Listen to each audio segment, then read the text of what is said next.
alamin. Sallallahu wasallam ala sayyidina Muhammadin wa ala alihi washabbihi ajma'in.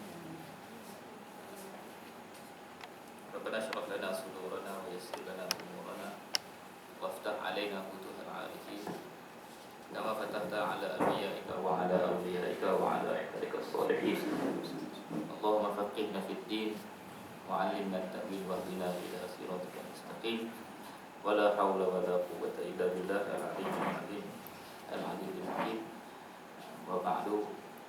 Fadil Ustaz Fatih, Ustaz Faiz. Okey. Dia kita fikirlah.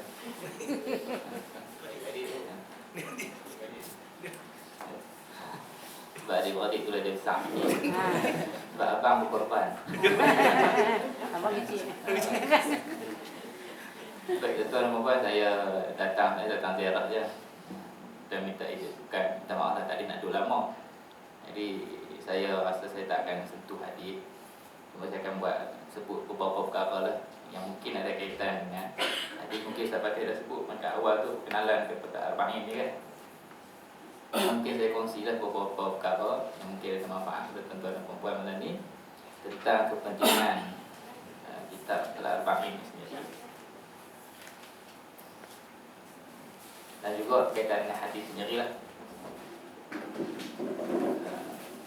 Yang pertamanya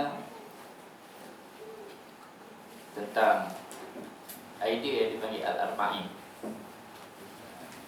Macam mana perjalanan ulama-ulama ni menghimpunkan beberapa hadis untuk menggambarkan tentang ajaran Al-Islam ataupun nak menerangkan kepada kita tentang ajaran Islam ni. Bermula awal lagi, kalau tuan-tuan dan puan-puan rujuk kepada kitab Al-Ashbah wal Nadhair karangan Imam Suyuti.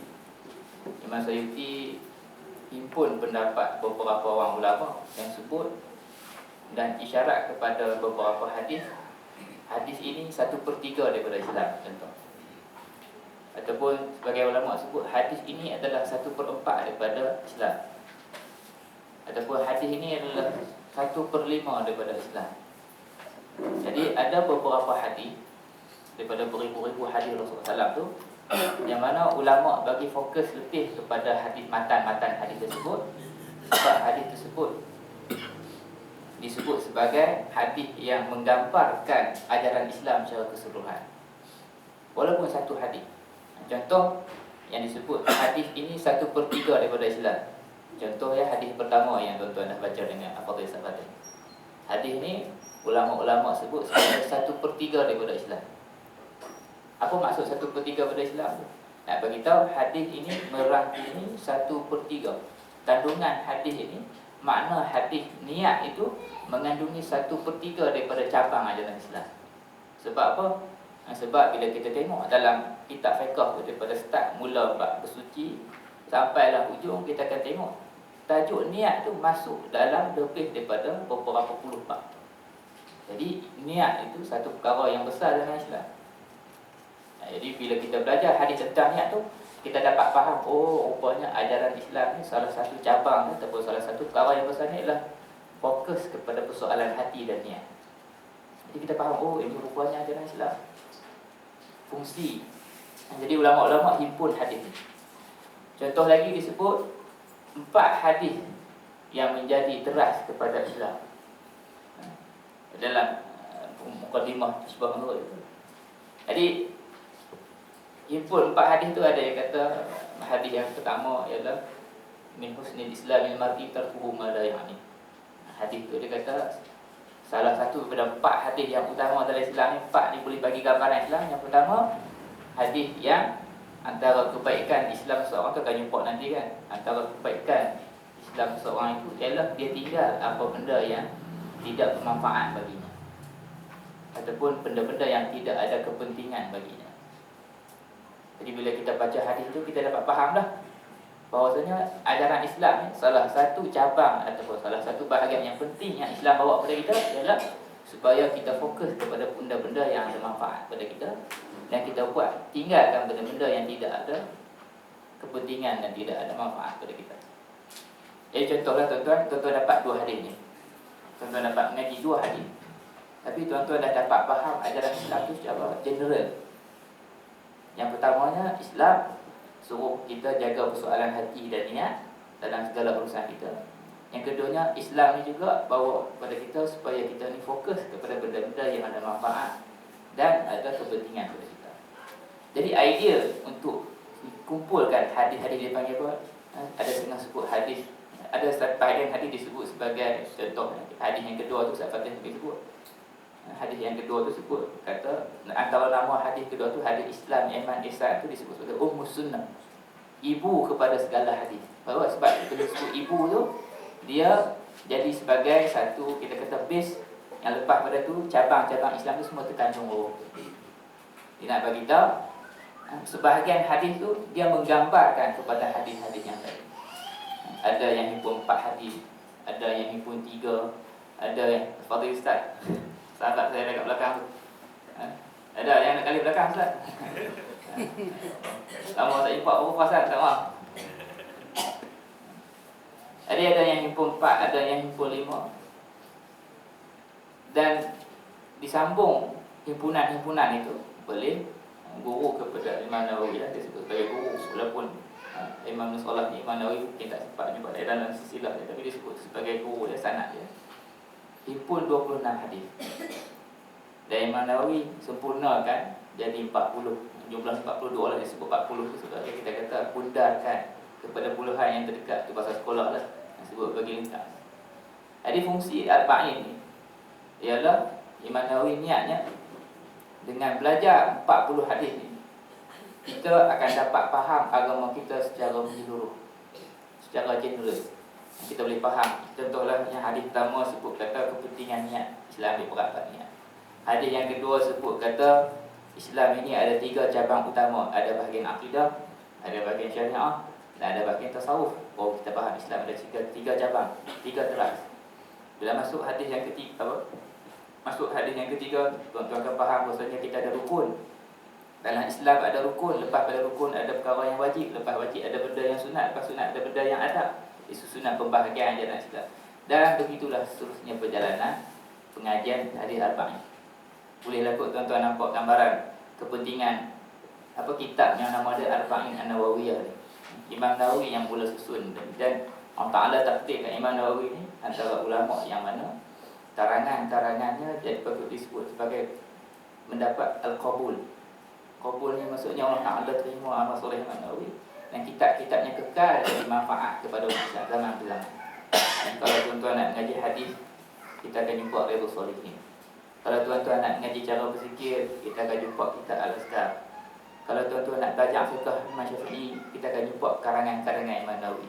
Kalau tuan-tuan nak mengaji tasawuf, kita akan jumpa Ustadzul Arifin. Imam Nawawi ni karangan-karangan dia, hasil-hasil dia Allah Ta'ala bagi umat Islam ni terima, dan umat Islam gunakan dan dapat keberkatan. Maksud keberkatan tu kebaikan yang berpanjangan. Jadi saya nak sebut peringkat awal ni, saya nak sebut yang kita sebut, kita perkongsian malam ni nak sebut tentang kepentingan, supaya tuan-tuan tahu oh kenapa belajar kitab Arba'in Nawawi ni. Dan satu lagi nak sebut juga supaya jadi ubat pada tuan-tuan.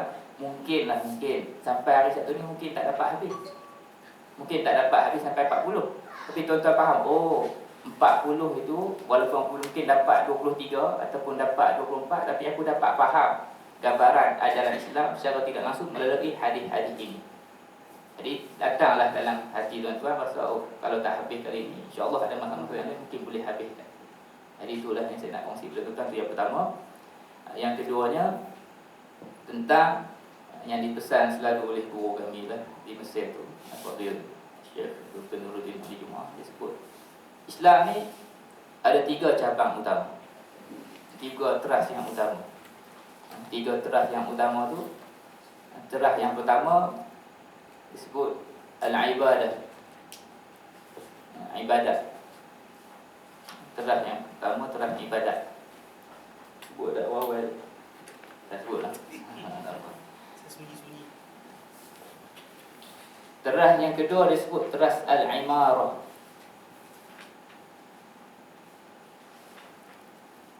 Dan teras yang ketiga disebut teras at-tazkiyah. Ini cabang ataupun teras agama kita. Nak faham kata panduan hidup yang Allah Ta'ala bawa melalui Rasulullah SAW ni. Rasulullah bawa apa kepada kita ni? Rasulullah bawa panduan apa kepada kita? Rasulullah bawa panduan yang pertama al-ibadah. Ibadah ni kalau kita nak sebut bahasa Melayu, hubungan kita dengan Allah Ta'ala. Islam bawa panduan dan bawa cara dan bawa penerangan kepada kita nak kenal Allah Ta'ala dan cara nak berhubung dengan Allah Ta'ala. Yang betul, cara yang betul. Ada cubaan-cubaan untuk berhubung dengan Tuhan. Boleh manusia, boleh pihak Tuhan yang lain, tapi cara mereka itu cara yang tidak tepat dan tidak benar. Dia pun nak berhubung juga dengan Tuhan.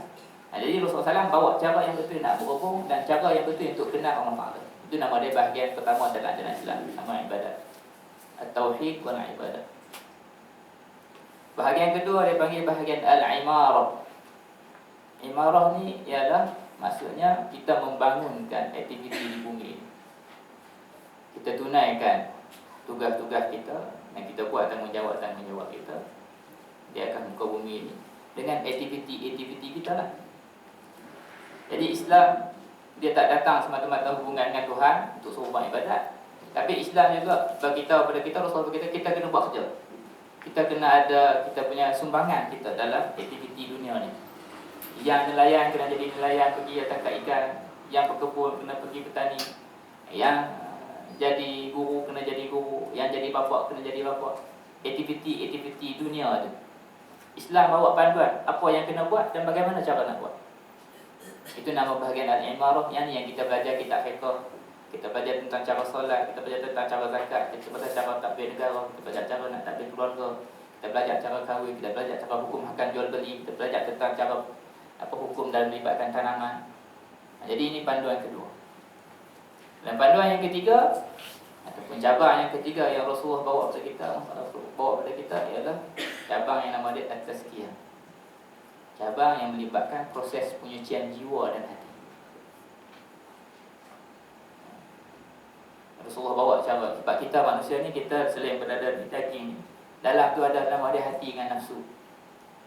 Hati dengan nafsu ni Nabi SAW saja yang tahu cara nak didik dia nak betulkan dia nak ubah dia bagi jadi baik dan menjadi kita kata jinak dekat Allah. Jadi Rasulullah bawa cara macam mana nak buang hasad dengki. Rasulullah bawa cara macam mana nak buang sifat takabur. Rasulullah bawa cara macam mana nak masukkan sifat syukur. Jadi nama dia at-tazkiyah, penyucian jiwa. Jadi tuan-tuan bila belajar Al-Arba'in ni nanti, tuan-tuan akan boleh nampak hadis ini terang bab ini. Hadis yang ini pula cerita bab imarah. Hadis ini pula cerita bab tazkiyah. Hadis ini pula cerita bab hubungan dengan Allah Ta'ala. Sebab kita akan jumpa hadis tentang taubat, kita akan jumpa hadis tentang cara beribadat, tunaikan yang fardu. Jadi kalau tuan-tuan bila belajar Al-Arba'in dan tuan-tuan faham agama kita ni ada 3 teras yang utama ni, tuan-tuan akan dapat faham. Sebab saya ulang banyak kali, dengan belajar Al-Arba'in ni insya-Allah kita akan dapat faham ajaran agama kita secara general. Tuan-tuan tak akan dapat faham secara detail sebab kita pun peringkat pertama belajar. Tapi kita akan dapat faham melalui keberkatan keikhlasan untuk mengarang iman Nabawi dan juga keberkatan hadis Rasulullah SAW, insya-Allah kita akan dapat faham agama kita dengan depan.